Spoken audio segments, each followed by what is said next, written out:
Kroegentocht met de ouders. Discotheek Pilot opnieuw geopend. Het is vandaag 26 oktober. Dit is het PLMA-journaal. De fatale seksdate die de 54-jarige Leo van Willingen op 13 augustus 2011 in zijn huis in Venray het leven kostte, is volgens het gerechtshof in Den Bosch doodslag en geen moord. De rechtbank in Roermond oordeelde in april dit jaar ook al dat het doodslag was, omdat er geen sprake zou zijn van een daad met voorbedachte raden. Het Openbaar Ministerie ging in beroep tegen de uitspraak en vroeg het gerechtshof in Den Bosch om de dader, de 22-jarige Patrick van Zet uit Roosendaal, te veroordelen voor moord. De eis van de aanklager in hoger beroep was 10 jaar cel en tbs met dwangverpleging. Het gerechtshof kwam tot een lagere straf. 6 jaar aan tbs.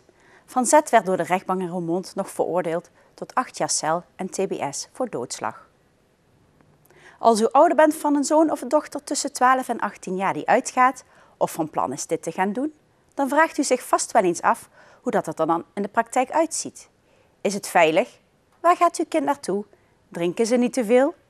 Tijdens een kroegtocht werden veel van die vragen beantwoord. In feite ging het om een voorlichtingsavond die op 3 verschillende locaties werd gehouden. De naam Kroegentocht is dus niet echt hierop van toepassing. Het geheel werd georganiseerd door het jongeren- en alcoholproject Lekker Fris. Nou, Lekker Fris is een project wat we samen doen met 5 gemeentes in Noord-Limburg. Van Moken-Middelaar via Gennep, Bergen, Venray en Horst aan de Maas hebben we gezamenlijk een project opgezet om de jeugd, de jongeren bewust te maken van het gebruik van alcohol, de effecten daarvan en daarmee ook het alcoholgebruik terug te dringen. En dan gaat het voornamelijk om de jongeren tussen 12 en 18 jaar. Deze kroegentocht was echter bedoeld voor de ouders van die jongeren.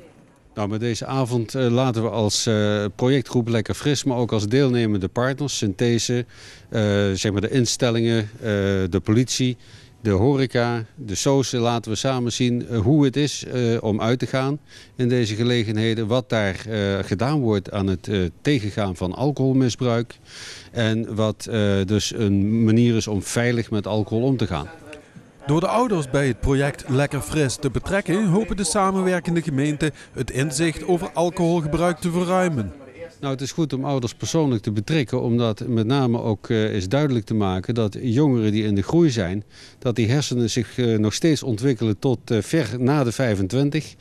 En dat in die tijd dat je dan, als je te veel alcohol gebruikt, die hersenen ook behoorlijk kunt beschadigen. En het is goed om mensen daar bewust van te maken dat je matig met alcohol moet omgaan. En de eerste verantwoordelijkheid om hun kinderen op te voeden en daarmee om te leren gaan, die ligt bij de ouders. In veel jongerensozen wordt nu onderscheid gemaakt in leeftijd en daarop wordt gecontroleerd. Maar het kan toch gebeuren dat jeugd onder de 16 wel alcoholhoudende drank toegespeeld krijgt. Daarover werden dan ook de nodige vragen gesteld. Dat er wat, de moeilijke doelgroepen, de vermenging van doelgroepen. Ik denk de wet is nu heel duidelijk. Ik denk ook dat je nu in je doelgroepen veel duidelijker moet zijn. Waar ga je met alcohol om en waar niet. Als je op 16 zegt, dan mag je boven de 16 gewoon alcohol, maar dan wel binnen de regels. Dan zit je daaronder, dan moet je die ook een beetje van het alcohol weghouden. En dat was in het verleden allemaal vaag. Maar dan moet je dat denk ik gewoon veel duidelijker doen. Dat gebeurt toch al door middel van armbandjes? Ja, maar bij sportverenigingen, ik ben zelf voorzitter geweest van de sportvereniging, dan krijg je het advies als er jeugdactiviteiten zijn, geen slecht voorbeeldgedrag, door dus geen alcohol schenken. En bij een jongerensoos ligt het precies het omgekeerde. Dan denk ik, ja, ik begrijp het niet meer. En daar ligt dan ook een gevoelig punt, de leeftijdscontrole en voorbeeldgedrag.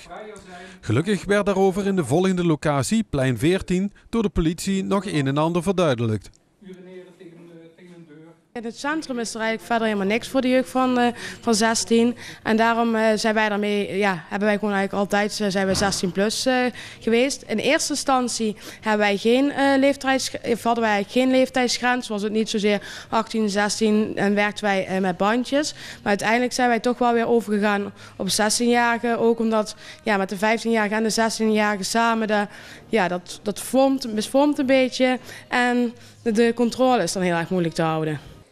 Die leeftijdscontrole blijkt toch overal het grootste probleem te zijn. De laatste uitgaansgelegenheid die werd bezocht was Bubbles, waar onder andere het Vincent van Gogh informatie verstrekte.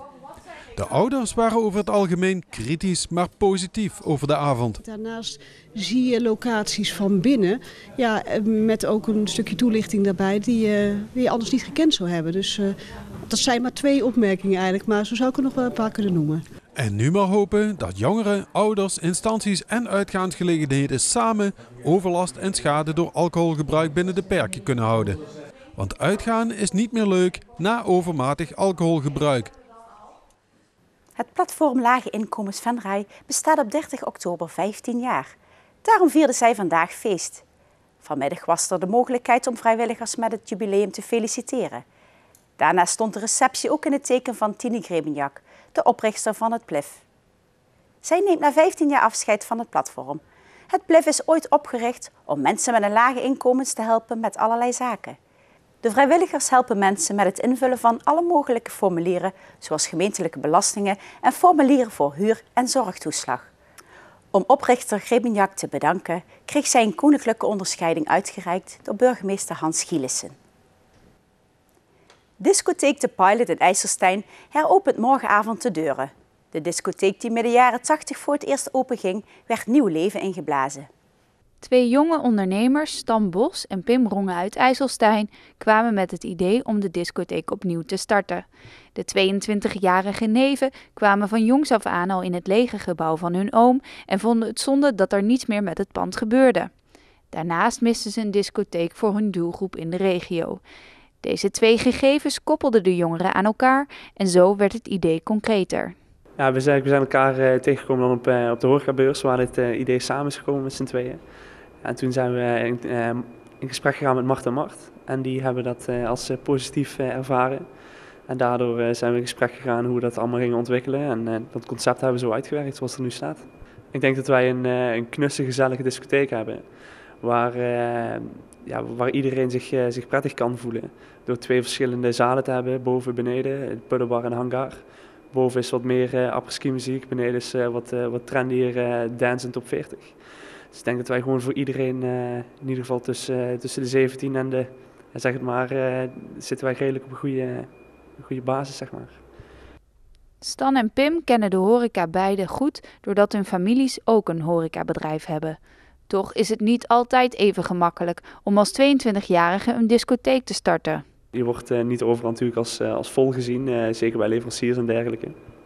Maar na verloop van tijd, met natuurlijk de juiste sturing vanuit de achterban, scheelt het wel heel veel. En dan maakt het niet meer zo heel veel uit. Kijk, als je er zelf vol voor gaat, mensen zien dat. En dat slaat toch over op andere mensen, dat enthousiasme van ons. Ja, en ik denk dat dat gewoon heel erg veel scheelt. Morgen gaat de Pilot officieel om 9:30 s'avonds open. Bij deze opening zullen er enkele speciale acts komen. De eigenaren verwachten het druk, maar vooral erg gezellig. En na de opening zal de discotheek de aankomende tijd 2 wekelijks op zaterdag geopend zijn. Dan nog het weer voor het weekend. Morgen blijft het droog en er zijn flinke zonnige perioden en stapelwolken. Het wordt 's middags maximaal 8 graden. Zondag wordt het na een koude nacht met lichte vorst, 's middags rond de 9 graden. Tot zover dit PLMA-journaal. Tips kunt u mailen naar de redactie. Deze uitzending wordt herhaald tot en met zaterdag 12 uur 's middags. Zaterdagavond is de tweede aflevering van Venray van Toen te zien. Zondag om 7 uur 's avonds kunt u naar het weekoverzicht kijken. Denkt u aan het verzetten van de klok in de nacht van zaterdag op zondag? Een prettig weekend.